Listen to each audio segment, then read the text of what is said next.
Oh, the light is awful in this room.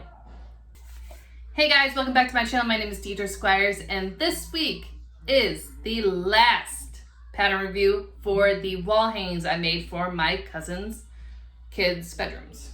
Or their spaces, I should say. Because I don't know what the bedroom situation is in their house. So this is the third and final wall hanging. I did it in green and white. If you haven't noticed, I use primary colors for the boys and pink for the little girl because I don't really know her kids very well. Actually, I don't know them at all. I've never met them. But I'm just trying to be, a supportive family member and welcome her as much to the family as I can, any way that I can. So, way to a mom's heart is through her kids, really, I know that's how I am. So this was a quick and easy pattern.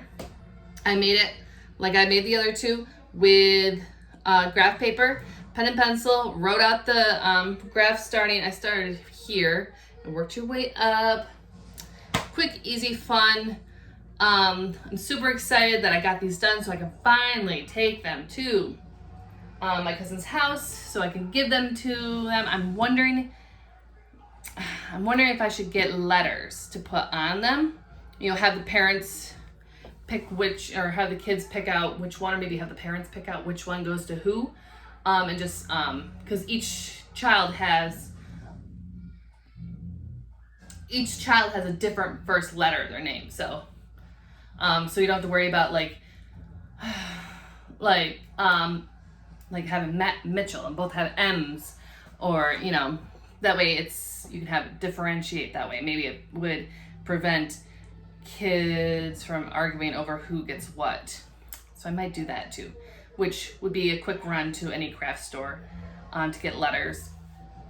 So that's that. I'm so excited about that. It's been really hot and humid, as I mentioned last week. So I've been working on hexagons to crochet together to make a blanket. I think I finally figured out how many I'm gonna need. Little feet to run by. I think I'm gonna do 50 hexagons. It'll be probably not a huge blanket, but a decent sized blanket, and to use the majority of my scrap yarn. Yes. Whoop, whoop, whoop, whoop, whoop. Really excited about that. Definitely. And if you're in the central New York area, obviously school's starting soon. We're in the middle of the fair time. So I'm hoping if you're going out, you're enjoying the weather, staying safe. If any of you are enjoying the fair, please stay safe. I've heard that it's really well managed. It's not very crowded. My sister-in-law went to the fair with her husband this past week. They said that, social distancing was really, really accommodating. Like, they could social distance without much of an issue, which is great. Masks and, get vaccinated, guys. I know a lot of people are really against it.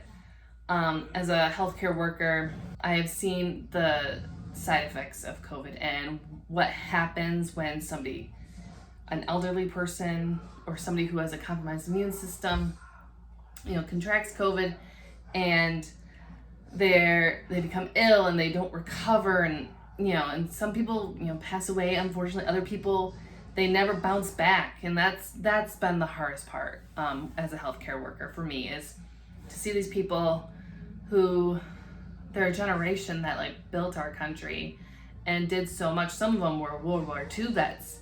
I still have in the facility that I work at, and they've done all this stuff, and we can't protect them because some of us refuse to get vaccinated, which is really unfortunate.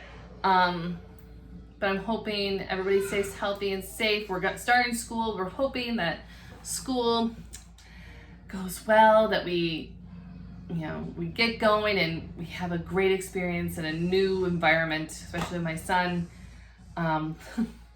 Luckily, we've got all of our school supplies, and we've got an open house this week.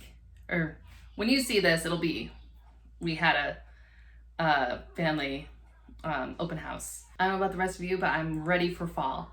I'm ready to get back into making cozy blankets and cowls and shawls and just the hats. I'm not a big hat maker. I haven't had much luck with hats, as if you can remember the jasmine hat that I made, or two of them. I made two of them, and neither of them fit well because the gauge was off or something. I want to try something new again. Hopefully it'll be a better experience. So I'm ready for fall, ready for cozy winters, with crocheting and making beautiful blankets. I'm working on some patterns for a blanket that I made for my sister-in-law and her husband when they got married. I made this huge corner-to-corner blanket with a buck and a doe on it because he's a hunter. They're very outdoorsy. And I designed it for them using stitch fiddle. And I loved it. I lost the pattern after I made the actual physical blanket for them. So I'm trying to get it set up so I can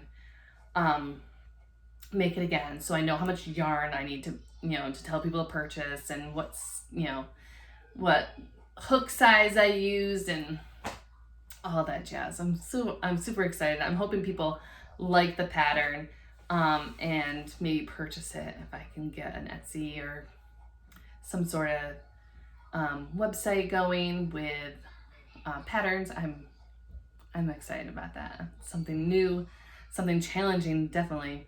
And I'm hoping you guys are having as much fun as I am crocheting, despite the heat outside. If there's a pattern that you want reviewed, please leave a comment below, and it might be the next video that I show. And it could be a pattern that you designed, a pattern that you've come across that you want some tips and tricks and somebody to just be real with you about the pattern and to be honest about the outcomes that some people have who aren't the designer. Because I do feel like that is a designer, we're all so unique. Not every single person has the same tension and has the same, the knowledge of patterns to fully understand what the designer is saying in the pattern. So it's always good to get a second opinion, and I could be that second opinion for you. So please leave a comment below. Share this video if you like it. Give it a thumbs up, and I'll see you next week. I'm hoping that I'll have the hexagon blanket done next week. So, all right, guys. I'll see you later. Bye.